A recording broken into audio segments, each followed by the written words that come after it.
Look at her eyes. The rich guy instantly felt something. She thought she could finally have a happy life, but her nightmare had just begun. This guy would get drunk and beat her up. She could only speak the truth. She said she was pregnant. He didn't stop. He hit her even harder. Whose baby is it? She had to defend herself, so she grabbed a fruit knife. He kept coming. You'll stab me? Go ahead, I'm telling you to do it. She woke up and dropped the knife. She found her husband on the floor. All the evidence pointed to her, but all she could say was, I didn't do it. Her mother-in-law saw her and just started screaming. She let the woman unleash her anger. But she was 8 months pregnant, and her mother-in-law's rage almost cost them both their lives. In the end, the baby was born healthy, and she was sentenced to 10 years in prison. Every day in prison, she diligently wrote letters appealing her case, hoping to prove her innocence at the second trial. Her letters finally got a response. It was from a reporter who wanted to meet her and hear her story. But when the day came for the meeting, she was bullied by a fellow inmate and missed her chance. The next day, the reporter went to the crime scene and found something important that didn't add up. It looked like the victim was helpless when he died. The reporter went back to the prison, but his request to visit was denied. He left a letter with the warden to give to her, but the letter never reached her. The warden tossed it in the trash. Meanwhile, her father wanted to clear up the injustice for his daughter. He went to the hospital to check her medical records, but they only showed a common cold. Thankfully, a kind nurse saw the bruises on her body from the beating. She agreed to testify, but she changed her mind on the day of the trial. The reporter also received a mysterious call from his boss. The reporter was called away for an urgent case. Without any key witnesses, the second trial was dismissed. The father felt so helpless, blaming himself for not being able to help his daughter. She knew he'd done everything he could. Before leaving, she suddenly remembered, Dad, there's a reporter who's really interested in my case. His name is Kang Ji Min. Her father wrote a letter to the reporter. My daughter is innocent. She's been wrongly convicted. Please meet me. They arranged to meet at a coffee shop, but when Ji Min arrived, no one was there. He immediately dialed a number. I have to save my daughter, Yoon Soo. A car sped by and her father was hit and killed instantly. The reporter waited for a long time and thought, what's going on? Are they getting a kick out of tricking people? Yoon Soo and Woo Jun were devastated when they learned about her father's death. Meanwhile, the reporter was suddenly sent overseas. While going through his files, he noticed a letter Yoon Soo had sent him. There were too many coincidences, but unfortunately, he never got to meet her. At the same time, Yoon Soo's mother-in-law went to the prison wanting to take the baby.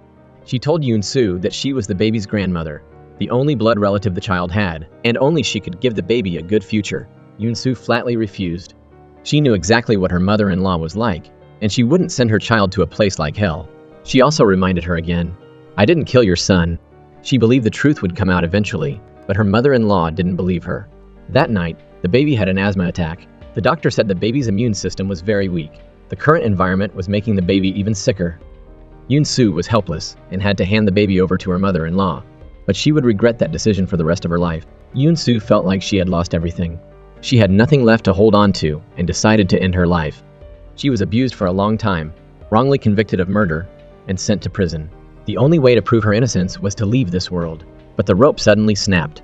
She saw her daughter in a picture, and that was her only reason to live. Looking at those pictures of her daughter growing up, 10 years had gone by in the blink of an eye. The first thing she did was go to her daughter's school. Her daughter didn't recognize her because they'd never met. She remembered her mother-in-law's promise that she would raise her daughter as the heir.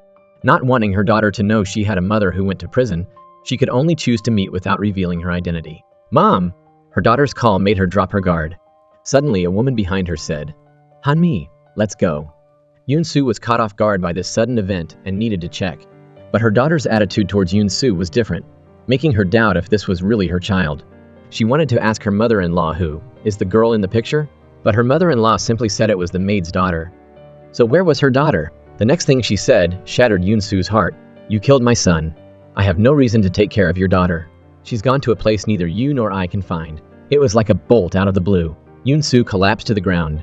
Then, she added another chilling sentence. You need to understand something. If you stole something from someone, you must give it back. Yoon Soo was furious. She rushed towards the mother-in-law, demanding to know where her daughter was. But the guards wouldn't budge and kicked her out. She wouldn't give up, but she was mercilessly thrown out every time she tried to ask for information. Desperately, she went to her father's grave and cried. But then she noticed someone was always placing flowers there. Following that clue, she finally found the person, her mother-in-law's former secretary. She questioned him about her daughter's whereabouts, but he wouldn't say anything until he received a phone call. It turned out his son was seriously ill and had just been revived after a medical emergency. He realized he had done too much wrong. He felt like he was being punished by fate, and he decided to tell Yoon-soo everything. The witness who testified against her had a change of heart, and the bullying she endured in prison was all orchestrated by her mother-in-law. She used his son's illness as leverage, demanding he take care of the baby. To save his son, he had to throw the baby into the river. When Yoon-soo learned the truth, she was furious. "Give me back my daughter! Give me back my daughter! You have to pay for taking my daughter from me!" Yoon-soo decided to get revenge on her daughter's behalf, and the secretary's son was her first target. Just as she was about to pull out his breathing tube, she thought of her daughter. Despite the despair and heartbreak, she couldn't abandon the idea of protecting her child. In the end, she didn't want revenge because it was all her mother-in-law's doing. She lost all hope in life. Yoon-soo decided to find the mastermind behind all this, her evil mother-in-law, Kim Ho-ran. That day was her late husband's death anniversary. Yoon-soo followed her. She got to the cemetery first. She decided to take the mother-in-law down with her. The mother-in-law pretended to be innocent, asking what she had done to her. Yoon-soo was determined, but things didn't go as planned. A guard behind her hit Yoon-soo with a stick, knocking her unconscious. When she woke up in the hospital, she still wanted to confront the mother-in-law, but the secretary, Lee, stopped her. He advised her not to fight her anymore. You can't win against her, but losing your daughter is losing everything. She had to find her and get revenge. He had no choice but to tell the truth again. Her daughter was still alive. He had hidden her away and put her in an orphanage. Now, a good family had adopted her. He gave Yoon-soo the address. She followed it and finally found the place. A little girl was sitting in front of the house. Yoon-soo recognized the familiar blanket and instantly knew it was her daughter. It was the same blanket she had wrapped her baby in, symbolizing her love for her child. Her daughter was getting closer. She couldn't hold back anymore and rushed to embrace her, crying as she hugged her child. After 10 years, she was finally reunited with her daughter. But the moment of happiness was short-lived. A man shoved Yoon-soo to the ground. He was the man who adopted her daughter. Ji-min thought she had bad intentions and scolded her. Her daughter stood beside him and said, "She thinks I look like her daughter, so she hugged me." Then she went with the man. Yoon-soo watched from behind. She felt both sadness and happiness. She was heartbroken because her daughter was right there, but she couldn't claim her. She was happy that her daughter had a loving family. The grandfather even hung up the girl's certificate of achievement on the wall, in a place where everyone in the restaurant could see it. Yoon-soo secretly went to her daughter's art class. She only dared to peek through the window from afar, but seeing her daughter was enough to give her hope to keep living. Right then, the evil mother-in-law called. She threatened Yoon-soo, saying it would be easy to kill her, but she hadn't done it yet. She wanted to make her life a living hell, but she didn't know her daughter was still alive. Her words were a wake-up call for Yoon-soo. She decided to become a better person and slowly work her way back into her daughter's life. First, she went to Mr. Lee to borrow some money to rent a place to live. Then she got a job as an art teacher for her daughter. Yoon-soo was an art school graduate with lots of awards. The principal liked her, but they couldn't hire her because of her past conviction for murder. Yoon-soo thought about what to do next. Maybe she should move to a different city, but first, she needed to see her daughter. Yoon-soo followed her daughter secretly. Suddenly, her daughter collapsed and fainted. Yoon-soo rushed to her side. It turned out her asthma had flared up. Yoon-soo quickly took her to the hospital. When Ji-min got to his daughter's room and couldn't find her, he rushed to her friend's house to look for her. He couldn't find her anywhere. Finally, he saw his daughter on a security camera, and he also saw Yoon-soo following her. He found his daughter's phone and was convinced that Yoon-soo had kidnapped her. He went to the police station to report it. Right then, one of Woo-ju's classmates said he saw her at the hospital. He rushed to the hospital with the police. The police wanted to arrest Yoon-soo. She insisted she wasn't a kidnapper. She tried to explain, but he didn't believe her. She wanted to tell him she was Woo-ju's real mom, but when she saw her daughter standing there, she held back. The police suspected she was part of some kidnapping ring and started questioning her, but Yoon-soo was innocent. Another officer came in with her case file, showing her murder conviction. No matter how she tried to explain, they wouldn't believe her. Woo-ju woke up and asked her dad where the kind lady who took her to the hospital was. Ji-min said something about her being arrested. Woo-ju told her dad the truth. It turned out she ran away because she saw her mom before she got divorced from her dad. Yoon-soo saw her collapse and took her to the hospital. Ji-min felt terrible for his impulsive actions. He went to the police station to thank and apologize to Yoon-soo. He invited her and her daughter to dinner. This was something Yoon-soo never thought she'd experience. She bought the prettiest dress and even made a flower crown for her daughter. Seeing her daughter happy, Yoon-soo was filled with joy. It was a dream she had held onto for 10 years. During dinner, Yoon-soo made the food look extra special. She even drew a heart on the plate. Ji-min was starting to feel something for her. Yoon-soo told him she used to study art, and then asked why Woo-ju's mom wasn't around. He said they were divorced. Yoon-soo saw her daughter lost in thought. As they were leaving, Woo-ju ran up to hug her and said, You can come to see me anytime if you miss me." Her daughter's words completely shattered Yoon-soo's plans to move. She couldn't bear the thought of her child growing up without a mother, so she decided to stay in the city and take on the role of Woo-ju's mom. But there was only one way to achieve this: become Jimin's wife. Yoon-soo found out where he was on a business trip and decided to arrive first, pretending to bump into him by chance. As someone was about to run into Yoon-soo, Jimin pulled her close, shielding her. Of course, it was all part of Yoon-soo's plan. Her dress ripped, so she tore it off completely. Jimin lent her one of his shirts. They talked about Woo-ju, and Yoon-soo started asking him questions about her daughter, making them feel closer. Then, Yoon-soo said goodbye, claiming she had to catch a ride back to the city. Jimin remembered she hadn't eaten, so he asked her to wait a bit, but when he returned, the car was gone. Then he saw Yoon-soo standing there. Yoon-soo said, "I waited for you because you told me to." They both laughed, looking into each other's eyes. But there were no more rooms at the hotel, so Jimin gave Yoon-soo his room and slept in his car. Yoon-soo saw him sitting alone by the beach, drinking. She used the excuse of returning his shirt to go over there, and then carefully patched up his wound. That small act was enough to make Jimin's heart skip a beat. To keep tabs on Yoon-soo, his mom sent someone to follow her. Lee, the secretary, volunteered for the job, but she didn't know he was on Yoon-soo's side. He took the job because Yoon-soo had arranged it. That way, he could report false information and keep her safe. After their little staged chance meeting, Jimin's feelings for her only grew stronger. Yoon-soo wasn't gone. She was actually watching them both, waiting for a chance to see Jimin again. And finally, her chance came. They bumped into each other at the supermarket. Yoon-soo told her he had given her the courage to stay, and that she even rented a place nearby. Yoon-soo saw the ingredients he was buying, and knew he was making seaweed rice. Jimin said his daughter loved it, but he didn't know how to make it, so he was giving it a try. Seaweed rice was Yoon-soo's specialty. She offered to help him make it. He was helping her paint her house, and she wiped the paint off his face, a small gesture that made his heart flutter. Woo-ju called her dad, saying she wanted to take art classes. Her painting had come in second place, and she wanted to win first in the upcoming competition. Jimin got home and saw Yoon-soo waiting for him. She had a painting for Woo-ju. Both father and daughter were blown away when they saw it. They couldn't believe how talented she was. Then Woo-ju had a brilliant idea. She wanted Yoon-soo to be her art teacher. Of course, that's exactly what Yoon-soo had been waiting for. Now, she was officially a part of Woo-ju's life. Her plan to be part of the family was coming together. But then, there was a twist. Jimin's ex-wife came back to town. She wanted to rekindle their relationship, but then she saw Yoon-soo by his side. Yoon-soo was now Woo-ju's art teacher, and she was learning all about her daughter's interests. Jimin called home, saying he was going to work late and telling Woo-ju to have dinner with her grandma that night. Yoon-soo heard that and immediately decided to make dinner for Woo-ju. Yoon-soo and Woo-ju got along great, and soon a delicious dinner was ready. Jimin was surprised when he came home. A new neighbor came over to say hello, and Yoon-soo turned around, only to see her former cellmate, her best friend. This was Mi-jin, who Yoon-soo had protected from bullies in prison. Mi-jin had been released before Yoon-soo, and Yoon-soo had given her all her savings, telling her to make a good life for herself.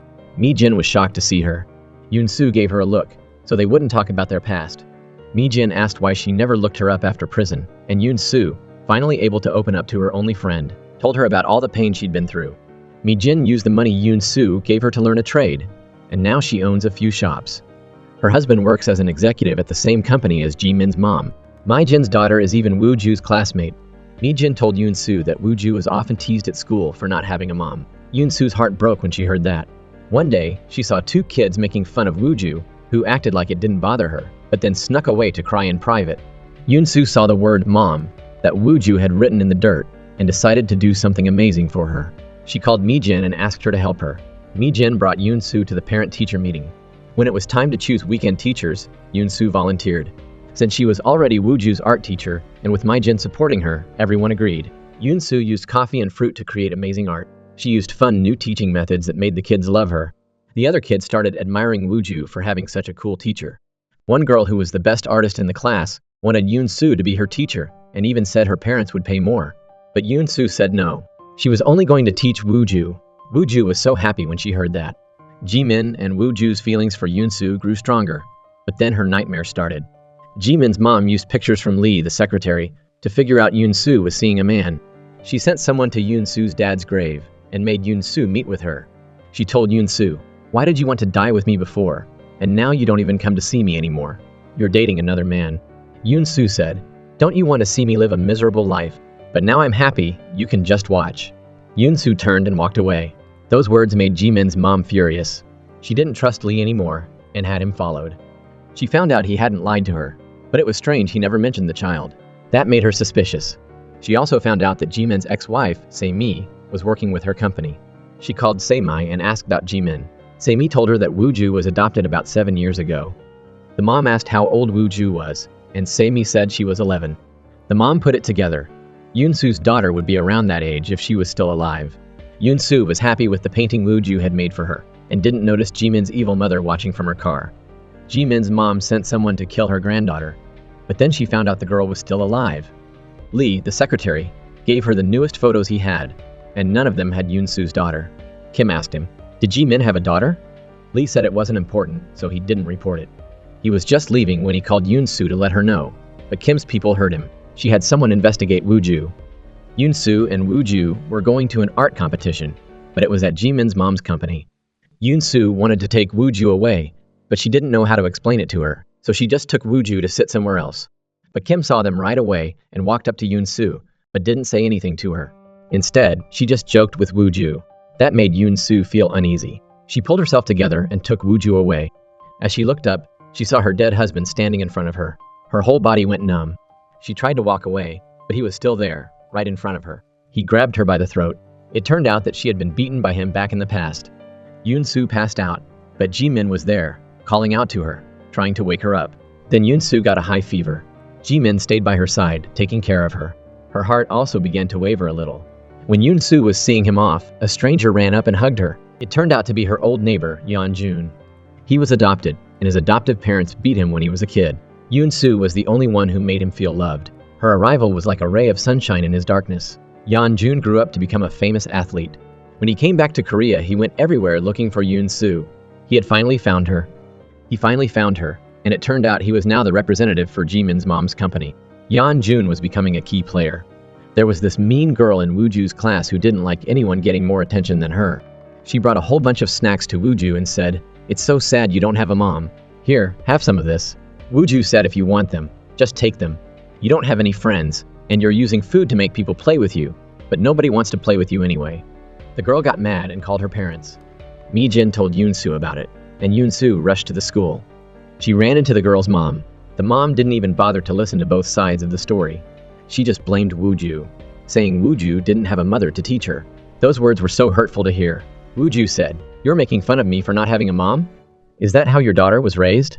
The mom snapped, "You little brat, how dare you?" Just then Yoon-soo arrived. She told the mom to go back and take a civics class. Then she said to Woo-ju, "You did the right thing. Don't listen to what she says." Then she took Woo-ju away. Just then, Jimin's ex-wife saw this happen. She went up to Yoon-soo and told her to stay away from her daughter and not try to steal Jimin away, because she wanted to get back together with him.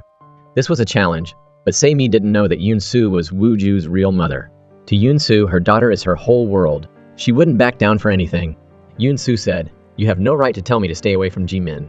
You're just his ex-wife, and you saw Woo-ju getting bullied and didn't even step in to help her. You're not even brave enough to face your daughter. I'm going to be a good mom. You don't have to worry about that anymore." Se-mi was furious. She went to Jimin and tried to get back with him, and she even told him all about Yoon-soo, but he completely rejected her. That made things even better between Yoon-soo and Jimin, and they officially started dating. Kim told Lee to get a sample of Woo-ju's hair to do a DNA test. She gave the results to Se-mi. Se-mi wanted to get back with Jimin, so she decided to team up with Kim. The only person helping Yoon-soo, Lee, was fired by Kim. She sent someone to break into Yoon-soo's house to find proof of her relationship with her daughter, so Se-mi could show it to Jimin. Her people went to the hospital and got Woo-ju's records. She remembered what the prison warden told her back in the day. Yoon-soo's daughter had asthma too. That made Kim even more sure that her granddaughter was still alive. She found the person she had sent to kill her granddaughter 10 years ago and sent them to Woo-ju's orphanage to investigate. But Mr. Lee had foreseen this. He had asked the orphanage director to keep Woo-ju's existence a secret. He had brought Woo-ju to that orphanage years ago. Kim's people went to the orphanage, but the director said the records had been lost. That made Mrs. Kim even more suspicious. She called Se-mi over. She pretended she wanted to see photos from when Se-mi adopted Woo-ju. Everything seemed normal with the pictures. Then, she stopped. She recognized the blanket in the photo. It looked very familiar to her. Kim remembered the blanket. It was the one that was wrapped around Woo-ju when Yoon-soo gave her to her. She asked Se-mi, "Did you buy that blanket?" Se-mi said, "No, The blanket was with Wooju when I adopted her. It might have belonged to her real parents. That's why I kept it. Now, she was positive that Wooju was Yoon-soo's daughter, and she was certain Yoon-soo knew it. Yoon-soo was on her way to pick up Wooju from school, but Kim was already there. As Kim was about to take Wooju away, Yoon-soo rushed in to stop her. Wooju had decided she wouldn't put up with it anymore, but Kim didn't reveal that Wooju was her granddaughter. She just said she wanted to take Wooju to get her prize for the art contest. Yoon-soo scoffed. Since when did you become so nice? She wanted Kim to give up, but she had no idea Kim knew the truth. Then, Kim took Wooju's hair and left. Her plan was just beginning. This evil mother-in-law was going to destroy her daughter-in-law's second chance at happiness. She forced Lee, the secretary, to kill his granddaughter. She even threatened his son to make him comply. Lee had to agree to protect his son's life. She didn't want Yoon-soo and her granddaughter to live happily ever after. When Lee agreed, she was happy. She called her people and told them to take good care of Lee's son. Ji-min found a letter with a photo of Yoon-soo and her daughter. He saw the blanket in the photo, and he knew that girl was Wooju. Just then, Yoon-soo called to see if he was home yet, and she asked about Wooju if she was asleep. Ji-min looked at the photo in his hand. He realized what Yoon-soo was trying to do. Yoon-soo was still living in her happy bubble. But every time she remembered his promise, always sincerely love the person you love without hiding anything from each other, Yoon-soo immediately felt a little uneasy. After all, she had her motives when she got close to him. Yoon-soo was a good person, and she was worried she might hurt him. That day, Mi-jin saw her husband off to work, and she thought he was still taking care of Yoon-soo's daughter. But her husband had found out that Chairman Kim was all alone, without her granddaughter. Mi-jin ran to Yoon-soo and said, "Your daughter isn't with your mother-in-law. Where's the little girl she promised to take care of?" Yoon-soo told her sister that her daughter wasn't with Kim and that she knew Ji-min was raising her. But she couldn't be with her daughter as her real mom. She could only get close to Ji-min and become her daughter's stepmother. That way, she could be with her daughter legitimately. Ji-min saw the security footage. He realized Se-mi sent that photo, and he went to her and asked, "Where did you get that photo?" Se-mi said she had found someone to do a DNA test, proving that Yoon-soo was Wooju's real mother. That couldn't be wrong. She went on to say, "She's just trying to get close to you and manipulate you so she can be with her daughter." Ji-min wasn't buying it. He wasn't sure what to think about Yoon-soo yet, but he knew Se-mi was trying to break him and Yoon-soo up. Nothing she said mattered to him. He warned Se-mi to stay away from Yoon-soo. She just laughed and said, "She's using you. She doesn't love you." Yeon-jun was standing outside the door and overheard everything. Ji-min went to Yoon-soo's house and saw her walking out. He followed her. Yoon-soo was looking for a new job. Yoon-soo wanted to become a fashion designer. Yeon-jun was fixing the lock at her place, and he was about to ask her what Se-mi meant, but then he decided not to. After he was done, Yoon-soo got a text from Ji-min. He asked her to come over for dinner. She smiled so brightly. He watched her as she took such good care of Wooju. First, she fed her daughter. Then she took care of Ji-min, even blowing on the soup to cool it down for Wooju. After they were done eating, they played with building blocks together. Ji-min was still watching. Yoon-soo and Wooju finished playing, and then she went to Ji-min's room. She saw him touching that pink blanket. He told her a story. He said the blanket was there when he adopted Wooju. He figured it belonged to her real parents, so he didn't get rid of it. It was old and worn, and Wooju didn't want a new one. That was the only blanket she would sleep with. Every time he talked about it, Ji-min got a little angry. Who were Wooju's parents? How could they abandon such a sweet little girl? It was hard to imagine. Yoon-soo could sense that something was different. Before leaving, she asked him if Wooju liked him, and if he knew she was dating him. Ji-min reassured her, "My daughter really likes you. Don't worry about it." Yoon-soo naturally took his hand, and Ji-min's sister happened to take a picture of them. She immediately sent it to their parents. They were thrilled. Their son was finally dating someone. Ji-min walked Yoon-soo to the gate, and his eyes became very serious, like he was trying to figure something out. He asked her, "Do you love me?" Yoon-soo answered, "Of course I love you. Why would I be dating you if I didn't love you?" She said, "Why would I be dating you if I didn't love you?" Ji-min decided to believe her. They kept going. He followed her inside. He wanted to use this moment to test her. He was about to take off her shirt, but Yoon-soo thought about her abusive ex-husband and said, "I can do it myself." Ji-min came back to his senses. He didn't want to test her like that. Yoon-soo was confused. "Why are you acting like this?" Ji-min pulled a picture from his pocket and showed it to her. "Why is this picture like that? Is that your daughter?" Yoon-soo looked at the picture and was speechless.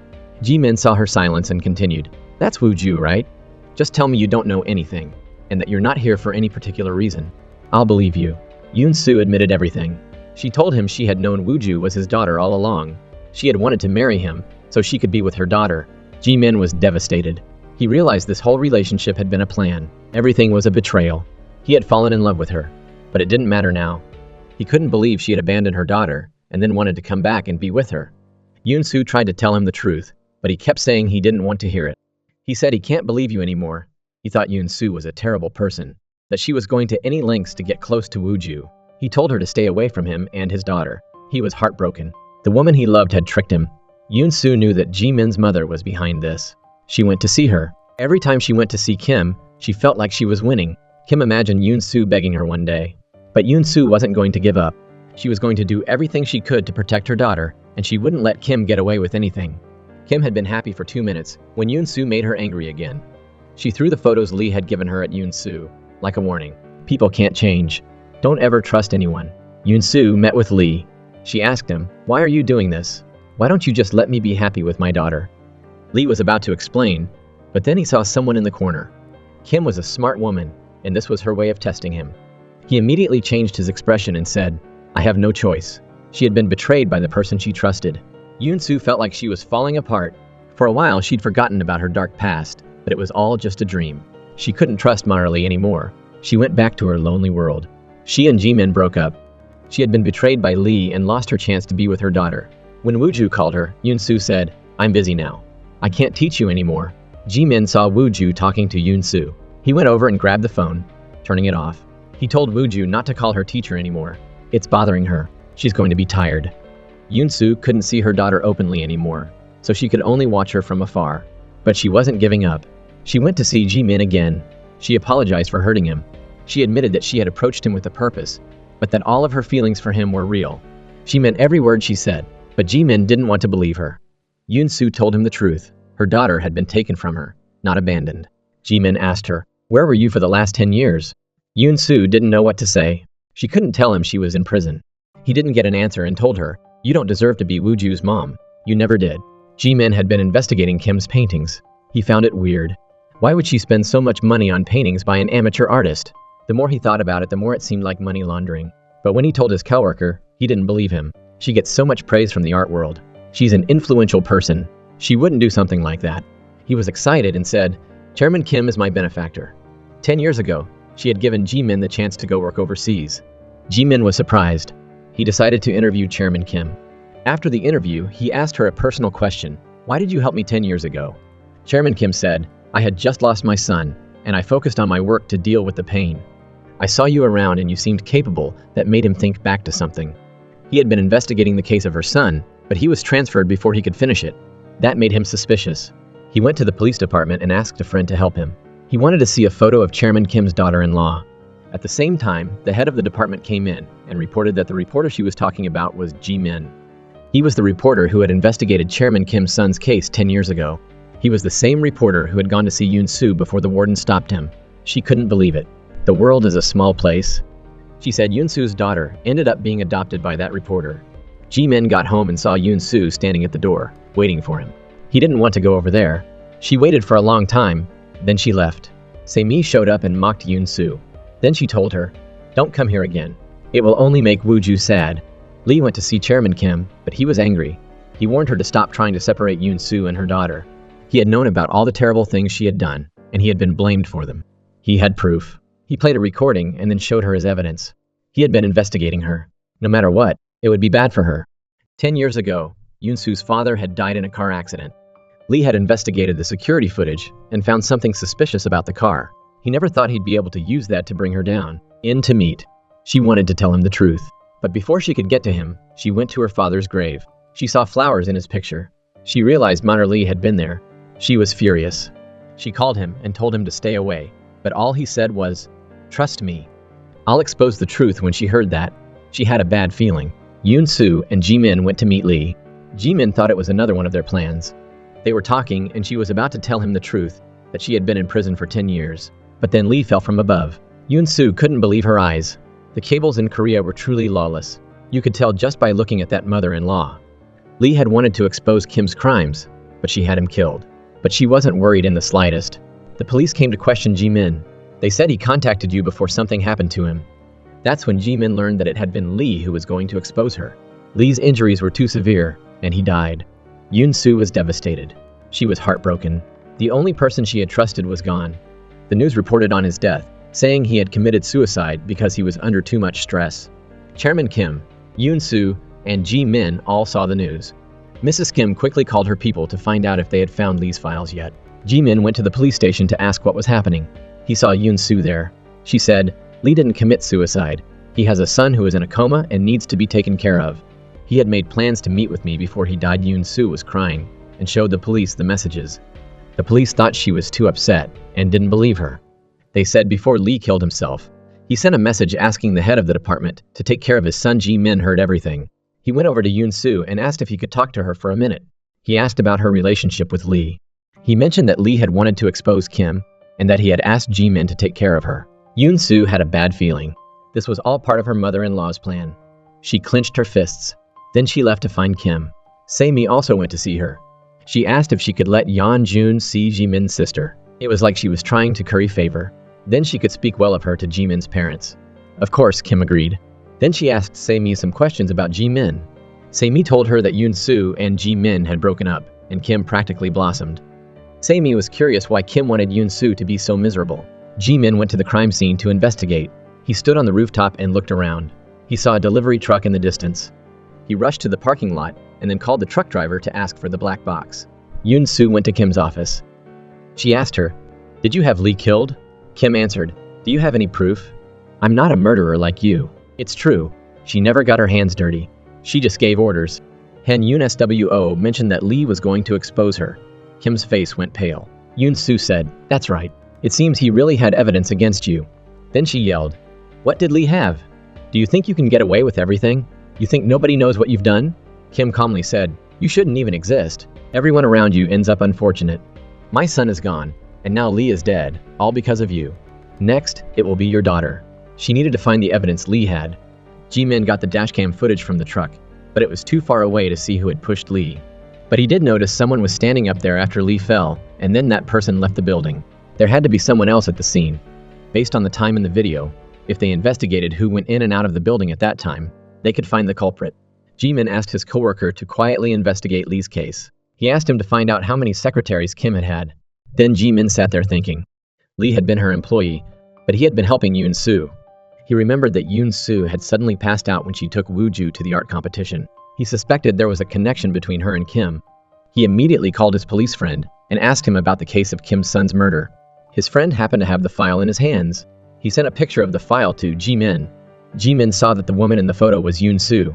He rushed home and flipped through a stack of papers from 10 years ago. These were letters from that time. The criminal from 10 years ago was Yoon Soo, the one he had gone to the prison to see. He remembered. He always knew in his heart. Maybe she did it in self-defense. His coworker said, "You're wasting your time. 10 years ago, you went to see her about this case, and she wouldn't meet with you. If she was innocent, why wouldn't she meet with you? It's obvious she was lying." Yoon Soo was coming back from seeing Lee, and she ran into Yeon Jun sitting on her porch. He knew why she was with Ji Min. He also knew she had been in prison 10 years ago. He was on her side. He believed her. It was heartwarming to see Yeon Jun trying to help her. Everyone was avoiding her after hearing she was a murderer, but Yeon Jun wasn't. He wanted to clear her name. He knew in his heart that Yoon Soo was good and couldn't hurt anyone. Yoon Soo said, "What if it's true?" He still said, "I believe you." The next day he met with Ji Min. He told him everything. He explained that she wasn't trying to deceive anyone. Even though he liked her, he was just upset he hadn't taken her to America with him. But he understood that the person she loved wasn't him. Then he pulled out a file. "I found this at Yoon Soo's house. I hid it and brought it to you." Ji Min went to his parents' house to get Wooju. She had been missing her art class and seemed really down. She kept touching the necklace Yoon Soo had given her, and she missed Yoon Soo so much. Ji Min said to her, "Let's get rid of all the stuff you got from her. We'll give it back to her." Wooju immediately started to hate him. She put on her headphones and didn't want to hear him anymore. When they got home, he was about to open the file when the police called. They had information about a recording of Yoon Soo from 10 years ago.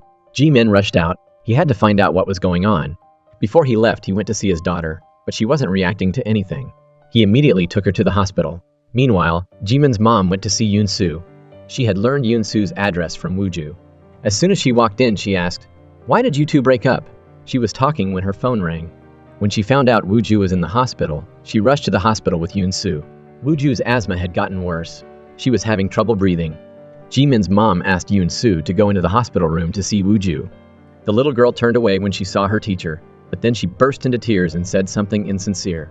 Teacher, I missed you so much. Why didn't you text me? Why haven't you come to see me? I've been waiting for you every day. Yoon-soo couldn't hold back her tears. She told Ji-min the truth. 10 years ago, she had been in prison. Kim had taken her daughter. She had promised to take care of Woo-ju, but then she ordered Lee to kill her. Lee couldn't do it. He brought her to an orphanage, and then Ji-min adopted her. Lee didn't kill himself. He was murdered. She begged him to believe her. Ji-min remembered how she had tricked him before. He couldn't believe her. If you lied once, you'll lie again. He was angry and walked away. Yoon-soo begged him. I won't even try to be Woo-ju's mom anymore. I just want to be around to take care of her. I just want to see her. But Ji-min refused. If what you said is true, and Kim wanted to kill Woo-ju, then she's in danger with you. I'm not going to let you near her again. To get to the truth, Ji-min went to the orphanage. He asked about Woo-ju's adoption. He begged the director to tell him. Seeing how sincere he was, the director said, Lee told me not to tell anyone about Woo-ju's adoption. That confirmed it to Ji-min. Lee had been protecting Kim. He went home, packed his things, and took them to the hospital to be with his daughter. He saw a file on the table and opened it. It contained letters that had been returned. They were all addressed to him. Each letter was a plea from Yoon-soo, asking him to help clear her name. She didn't kill anyone. And she's a mother now. She wants to protect her child. In her last letter, she told Ji-min that her daughter had been taken away. Her reason for living was to see her daughter again. When he finished reading the letters, Ji-min realized he had been wrong. Yoon-soo hadn't abandoned her daughter. He had to investigate the unfinished case from 10 years ago. He took Yoon-soo's recording and asked someone to clean it up. It turned out something was wrong with the recording. The audio had been edited. Mrs. Kim was having an art exhibition that day, and Ji-min showed up. He asked her a question, hoping she would tell the truth. Did your daughter-in-law really kill your son? She said, that case is over. But Ji-min said, there are a lot of things that don't make sense. A woman who weighs less than 100 pounds, who is so weak, could never overpower a man, even if she did kill him. Maybe it was self-defense. It turned out that he had been investigating the case, but she had sent him to work overseas, and he had to stop. She calmly said, you're welcome. And now you're going to try to mess with me? She lied straight to his face, saying she had no idea he was investigating. Ji-min waited for her to finish her performance. He took out the letters Yoon-soo had written him from prison. They had all been returned. It was as if his letters to her hadn't been delivered. Ji-min knew Lee had done it, but Mrs. Kim was never involved directly. Ji-min said, and what about that suicide? That was Chairman Kim's secretary, who had wanted to meet with me. But he had an accident. Someone was trying to stop him. Ji-min was certain he would find out who had done it. Yoon-soo was about to leave her daughter. She went to see Woo-ju one last time. Mrs. Kim went to the hospital too. She said she wanted to see her granddaughter. That evil mother-in-law was so sneaky. She used her granddaughter to cover up her crimes and pressure her daughter-in-law. Her daughter was Yoon-soo's last line of defense. This time, they weren't going to back down. The mother-in-law went to the hospital to see her granddaughter. She said she absolutely had to take Woo-ju with her. She went there to intimidate Yoon-soo and Ji-min. When she heard that Kim wanted to take her daughter, Yoon-soo stood up to her. Kim saw how worried Yoon-soo was about her daughter, and she started ranting about her dead son. You killed my son. You're a murderer. What right do you have to be a good mother? Ji-min stepped in. Yoon-soo is the woman I love, so she has every right to be here. Then he wrapped his arms around Yoon-soo and told Kim to leave. Go away. You're giving me a headache. Are you still here? What are you waiting for? Go. But Mrs. Kim wasn't giving up. The battle had just begun. Everyone in the hospital room heard what Ji-min said. Woo-ju ran to Yoon-soo and hugged her. I was pretending before, she said. I really miss you. Then she asked, Teacher, will you come visit me? Yoon-soo didn't know what to say, so she just hugged her daughter. Se-mi was standing in the corner, listening to Ji-min say he loved Yoon-soo. She covered her mouth and started to cry. He knows about Yoon-soo's past, but he's still with her. Why? Yoon-soo had been about to leave, but Kim's sudden appearance made her worried about her daughter's safety. She changed her mind. She couldn't leave like she had before. Just thinking about Mrs. Kim getting close to her daughter made her uneasy. She had to protect her daughter. She begged Ji-min not to make her leave. He agreed. He wouldn't let Mrs. Kim get away with anything anymore. To make his daughter happy, he made a deal with Yoon-soo. They agreed to pretend to date so they could protect Woo-ju together. First, Kim canceled all of Ji-min's company's ads. Then she sent people to get back the evidence Lee had. Ji-min met with the warden who had overseen Yoon-soo. She was afraid of being investigated for abuse of power, so she said that the warden had told her to do it, but she had already resigned.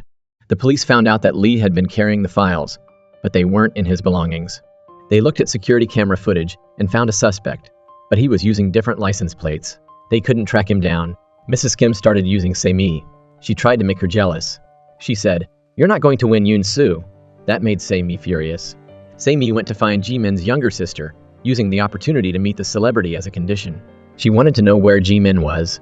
When she saw Yoon-soo going to the parent-teacher meeting, Saimi went off like a bomb. She went to Yoon-soo and warned her to back off, but Yoon-soo went one step further and said, "You're irresponsible. You let your daughter get so sick that she had to go to the emergency room. You have no right to be a mother." Jimin found out where the warden was working now. He went to Kim's company, ready to confront her.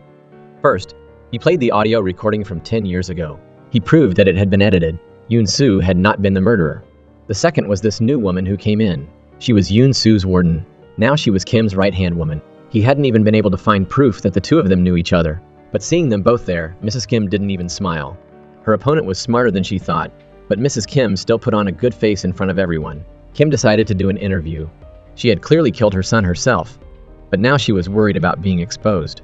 She decided to hold a press conference and put on a show, making people feel sorry for her. But the worst part was that she even brought up her granddaughter. She lied and said that her daughter-in-law had tried to kill her granddaughter and then abandoned her. This pushed Yoon-soo right off the cliff. Jimin analyzed what Mrs. Kim was doing. She had admitted to Woo-ju's existence in front of everyone like she was challenging them. She wanted Yoon-soo to back down and stop investigating Lee's death. Jimin told her, "I was the reporter who went to see you in prison 10 years ago, but you refused to see me. And Yoon-soo's letters to me were returned. It was all Kim's doing." Yoon-soo told him about what happened 10 years ago. To escape her abusive husband, she ran away from home. She rented a place, but he found her. He beat her up again.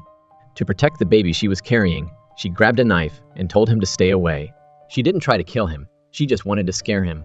Then she fell to the ground and passed out. When she woke up, she was holding the knife. Her husband was dead. She was accused of murder, and her plea of self-defense was rejected. The nurse who was supposed to be a witness refused to testify. Her father was looking for evidence when he died in a car accident. Yoon-soo wanted to kill herself many times, but then she would look at her daughter's photo and want to live. Her daughter became her only reason to live. Yoon-soo found the witness who had been there that day, but he had run away before the trial. She wanted him to testify again, but he was still afraid of Kim and wouldn't do it. Jimin found out that Lee had done 2 DNA tests. One was of Yoon-soo and her daughter. The other must have been related to Mrs. Kim. Based on the evidence, he figured it was a paternity test. Before he died, Lee had been repeating a number. It must have been connected to the case. When Kim heard this, she sent her secretary to find the killer and get answers. He said that his job was done. He didn't care about anything else. Woo-ju's aunt took her to see Saimi, but Woo-ju didn't like it. She called her teacher. Saimi was annoyed but didn't want to show it. She said, "I'll be nice to you from now on." Then she saw the necklace around Woo-ju's neck and said, "Your teacher gave you this?" Woo-ju said, "Yes." Saimi was embarrassed. When they got home, Woo-ju thought, "I haven't seen my mom in a long time. Why am I not happy? I miss my teacher more." She said, "I'm happy when I'm with my teacher." Saimi tried to get Woo-ju to forget about Yoon-soo by finding her more famous teachers. But Woo-ju wasn't happy. She still liked Yoon-soo more. Saimi was stuck in her world and didn't realize her daughter was unhappy. Woo-ju said, "I want to draw with my mom," but Saimi said, "I'm not a good artist. It would be more fun if your teacher drew with you." Woo-ju was disappointed, but then Saimi agreed. She was talking when her phone rang. Woo-ju remembered when she was sick in the hospital. She was unconscious, and she could hear her mom talking on the phone. Then her mom ran out of the room. She was trapped in the house. Saimi got a call and rushed to work. She called Woo-ju's aunt, but she was busy and didn't answer. Woo-ju understood. She said, "Go ahead, Mom, I know how to get home." Saimi ran to work, but Kim was faster. She took Woo-ju with her while the little girl was alone. Yoon-soo called her daughter, but the person who answered was Kim. She sent Yoon-soo a video of Woo-ju rowing a boat. This was the same river where Mrs. Kim had Lee throw her daughter in. Kim said, "I'm taking her back where she came from." Yoon-soo rushed to the river to find her daughter, but Kim hadn't heard her yet. She planned to lure Yoon-soo there. She wanted to warn her and tell her to leave the city. If you don't, she'll be next. And there's nothing the police can do about it. Yoon-soo wanted to make a deal. She thought that if she left, everyone else would be safe. But Jimin was even more determined. He wanted to marry Yoon-soo and make her his wife. Kim wanted to sabotage the wedding. She gave Saimi a letter, but Saimi wanted to let it go. She didn't want to go to the wedding. Mrs. Kim had foreseen this, so she went to the wedding and secretly met with Yoon-soo's daughter. Saimi started arguing with Mrs. Kim. Woo-ju heard her say that Yoon-soo was a murderer. Mrs. Kim had gotten what she wanted. Woo-ju asked in front of everyone, "Are you a murderer?" Everyone thought she was just being a brat, but she said, "I heard my mom say it." Yoon-soo didn't know what to say to her daughter. Woo-ju was scared. She wouldn't let her dad get near her. Then she ran away. She fell to the ground after a few steps. Everyone was at the hospital with Wooju. Wooju's test results came back. Her asthma was worse, and it was getting harder to control. Jimin told Yoon-soo to go home and rest. She needed to calm down. He said he would explain everything to Wooju slowly after she got better. Wooju needed time to accept the truth. Yoon-soo was planning to tell her herself. Then, she would be able to be with her daughter openly. Meanwhile, Yeon-jun asked Se-mi, "Why did you tell her the truth?" Se-mi said she'd messed up. "I just wanted to stop that old lady from ruining the wedding." But Wooju had been there. Yeon-jun understood. It was all part of Kim's plan. Wooju woke up and turned away. She didn't want to talk to her dad. Yoon-soo went into the room, and Wooju turned around. Yoon-soo went to apologize to her daughter. "I'm sorry I didn't tell you. I was afraid you wouldn't like me." Yoon-soo assured her daughter that she wouldn't do anything bad again. She swore to it. After she explained everything to her daughter, she went home. Jimin stayed at the hospital to take care of his daughter. Se-mi felt guilty and went to the hospital. She called Jimin and tried to explain that she hadn't meant to say those things. She said she had been acting foolishly and that Mrs. Kim had taken advantage of it. Jimin ignored her and hung up. Just then, he saw his parents at the front of the hospital. His mom went up to Se-mi and slapped her. "You ruined their wedding, and you still have the nerve to show up here?" Se-mi felt wronged. She said, "Ever since I had a miscarriage, you've been so mean to me." Yoon-soo was walking away when she realized she was still carrying things for Jimin and Wooju. When she turned back to go to her daughter's room, she saw a suspicious-looking man. He was her ex-husband's driver. When he was talking to her, he was looking around to see if anyone was watching. The driver said that he had met Lee when he was still alive. Jimin looked through Lee's call logs and contacted the driver. He asked, "Do you remember the number 6049? The driver had been following Jimin because he wanted to tell him what he knew. He was also suspicious about Lee's death. Before Lee died, he told the driver something. Yoon-soo's husband and Mrs. Kim weren't mother and son. Mrs. Kim had gotten rid of all of Lee's evidence, including the DNA tests of her and Yoon-soo's husband, as well as the recording. It was all that the driver had told Yoon-soo. When she heard what he said, Yoon-soo knew how she was going to get back at Kim. Wooju's condition was getting worse. Her family needed to pay attention to her health. She was on medication, but it might not be working for long. She could only live another year at the most. Jimin was devastated, but he didn't want to tell Yoon-soo. He lied and told her that Wooju's tests were fine. The doctor started treating her, but Wooju had a strong reaction and she was throwing up. The medication wasn't working. The only option was a transplant, but the donor had to be related to her. Yoon-soo was standing outside the door. She said she wanted to get tested for compatibility too. The doctor looked at Wooju's file, and it said that Jimin was her guardian. He reminded them, the donor only needs to be related to the patient. They looked at each other awkwardly. No one dared to say that Yoon-soo was her real mom, and Wooju's condition wasn't getting any better. When Kim heard that her granddaughter was sick, she went to see Yoon-soo. Her face was emotionless. "I heard she's not going to live long. I told you to leave, but you wouldn't. Now it's too late. You killed your daughter." Yoon-soo couldn't take it anymore. When she started cursing her daughter, Yoon-soo grabbed her by the hair, threw her to the ground, and choked her. She wanted her to die. Kim's people came running over and pulled Yoon-soo off. They were going to hit her, but Kim stopped them. Seeing how upset he was, could he be her son? After she left, Yoon-soo looked at the hair in her hand. She took it to get a DNA test. Wooju was in the hospital. She felt like this was serious. Jimin tried to reassure her that she was okay, but she asked him about her teacher. Jimin said, "When you heard she was a murderer, you reacted like I did, right? But then you calmed down and believed her." Jimin explained. She was pregnant at the time, and she was trying to protect her baby. That's why she made a mistake. Wooju was still asking about the baby. The nurse came in and said, "We have the test results, but you're not a match." But earlier, Yoon-soo had secretly asked Yeon-jun to help her get in through the back door. She was a match for Wooju.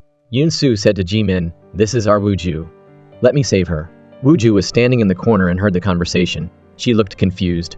They went outside to talk. They needed to figure out what to do. Yoon-soo was a match, but legally, she wasn't family.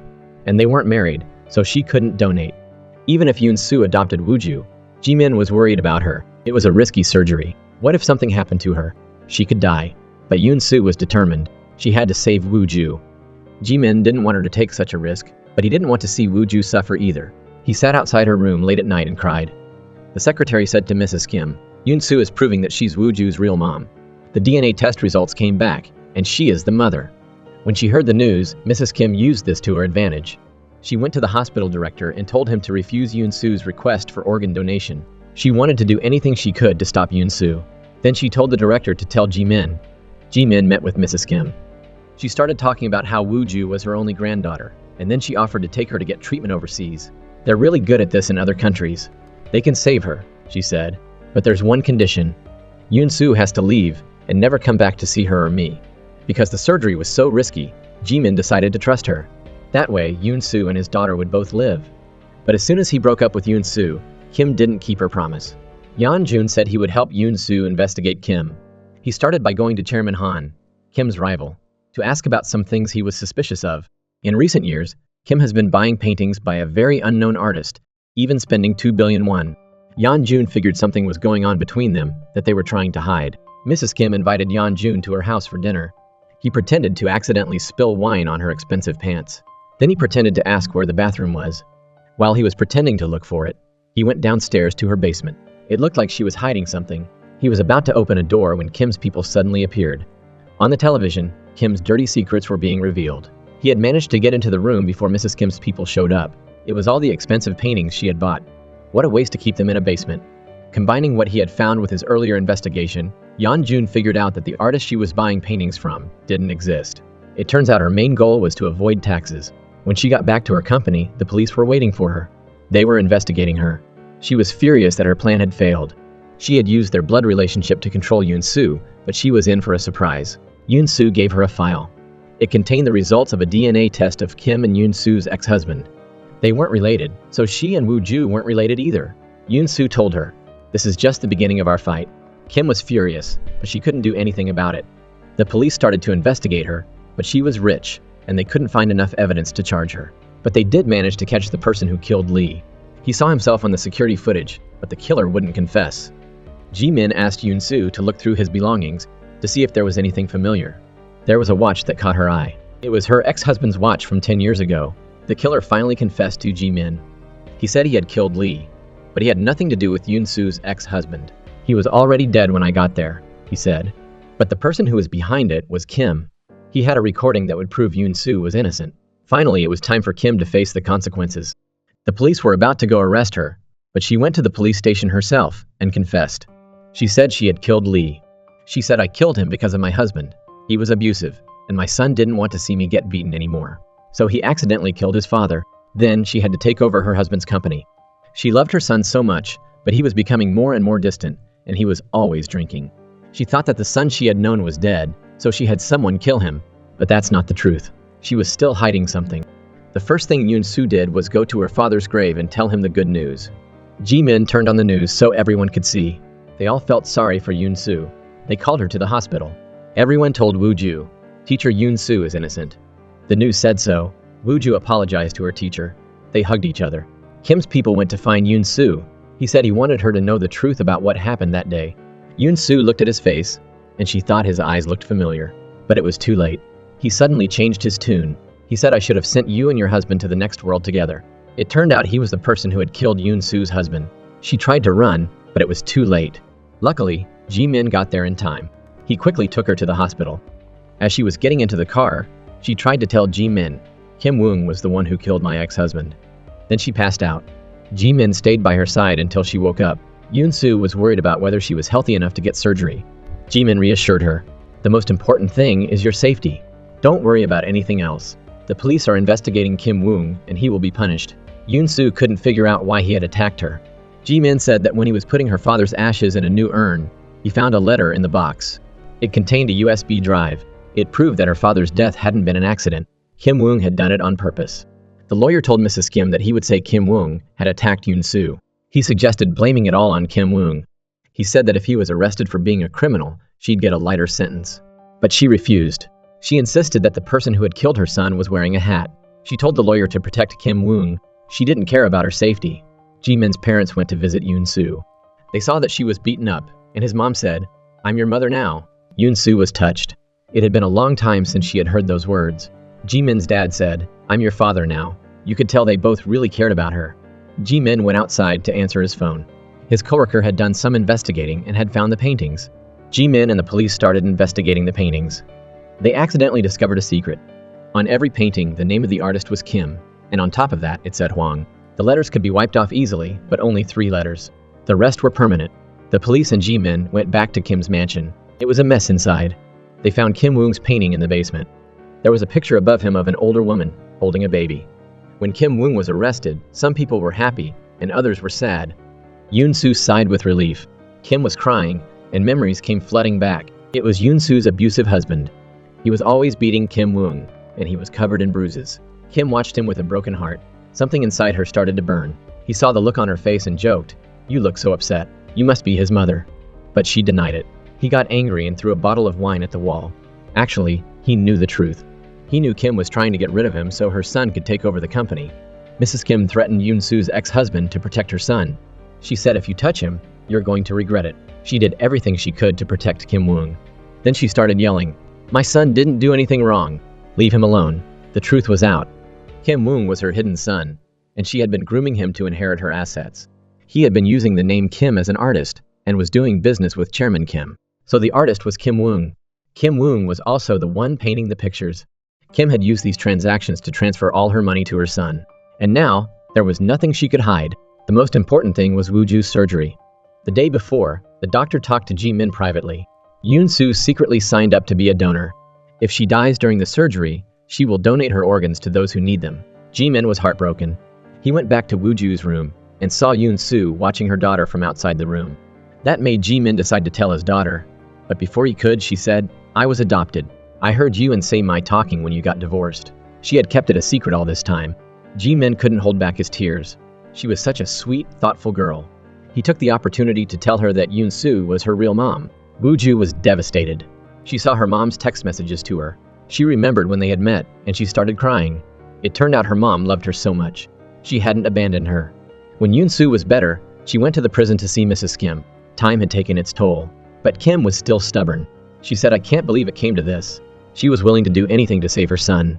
Yoon Soo asked, "Why are you trying to get rid of me? You're trying to protect your son, but you're trying to hurt my daughter?" Finally, Kim told her the reason. She said Yoon Soo lied to me. Yoon Soo had been abused, and she was pregnant, but she had been afraid that her child would be hurt, so she had kept the baby a secret. But Mrs. Kim knew everything. She thought Yoon Soo had tricked her. She saw Yoon Soo as a nobody, but she was pregnant. This was a child that shouldn't have been, and she had kept it a secret. Yoon Soo called her out on it. "You never saw me as part of the family. You just saw me as a poor girl who was trying to climb the social ladder." She had been controlled ever since she married into that family. Then she got pregnant. It was completely unexpected. Yoon Soo had escaped Kim's grasp. Kim yelled, "Shut up." She was still trying to act tough. She always blamed Yoon Soo for everything and wouldn't apologize. But Yoon Soo was going to make her suffer for the rest of her life. She said, "Go to prison and think about what you've done, and I will never forgive you." She wanted Kim to spend the rest of her life in prison and experience the despair she had felt when she was there. "Remember your son in there." The family had dinner together the night before the surgery. They were celebrating and wishing Woo-Ju and her mom luck. Yoon Soo even sang a song to cheer everyone up. As she sang, she looked at her daughter. But every time Woo-Ju looked at her mom, she quickly looked away. She needed time to process everything. After she finished singing, everyone was listening to her. When Yoon Soo sang, she looked at Woo-Ju, and memories flooded back. She remembered all the time she had been there for her daughter, protecting her. Woo-Ju started to open up to her. The family ate cake together and took a picture to remember the moment. On the day of the surgery, the whole family was standing by Woo-Ju's bed. Mi-jin went to Yoon Soo. She was afraid she wouldn't see Yoon Soo again. She told Yoon Soo that she would see her again, and they hugged. Yoon Soo wiped away her tears. Ji-min went to the room and talked to Yoon Soo. "It would break my heart to lose either of you." He was heartbroken, but he didn't know what to say. He couldn't face her. Yoon Soo put her hands on his cheeks and comforted him. "It's been amazing to meet someone like you, and to be able to be with Woo-Ju. It's been a miracle for me." She said, "Spending time with you has been the happiest time of my life." Ji-min confessed his feelings to her. "I love you." Yoon Soo said, "I love you too." Then they went into the operating room together. In the hallway, Ji-min encouraged Woo-Ju. "Don't worry. I'm going to protect you, my Woo-Ju." Then he kissed her cheek to give her strength. Yoon Soo sensed her daughter's fear. "I'll be with you the whole time," she said. Suddenly, Woo-Ju wasn't afraid anymore. She told Yoon Soo, "Thank you, Mom." Everyone in the room got emotional. Yoon Soo looked at her daughter with tears in her eyes. Woo-Ju took her mother's hand. It was so heartwarming. The surgery began. The whole family stood outside the operating room, worried. The two of them were going into a long sleep. Yoon Soo caught some fireflies and put them in her daughter's hand so she wouldn't be scared. She said they'll light up the darkness. The two of them reminisced about the happy times they had together. She was afraid that when darkness came, these fireflies would guide Woo-Ju. No matter what happened, those happy memories would stay with them forever. Beautiful memories from their lives. They hugged each other. A year later, Woo Ju was better. Ji-min made her favorite dish. Yeon-jun had won a lot of awards. Se-mi was his manager. Ji-min took his daughter to visit her grandfather. Yeon-jun was already there. Ji-min had helped to change his resting place. Their neighbor was Lee. The movie ends with the family living happily ever after. Thanks for watching. Hope to see you at my next movie.